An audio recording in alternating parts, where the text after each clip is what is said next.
লেখা আছে কোরআনে বেদ পুরাণে, কোরআনে বেদ পুরাণে। ওই নবীর নাম জপিলে, ওই নবীর নাম জপিলে দোজখে সে হবে না।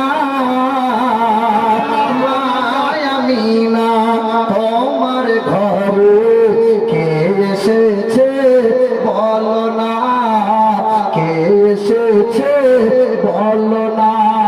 দুনিয়াতে সুখী হবে, আখিরাতে জান্নাত পাবে, আখিরাতে জান্নাত পাবে। যা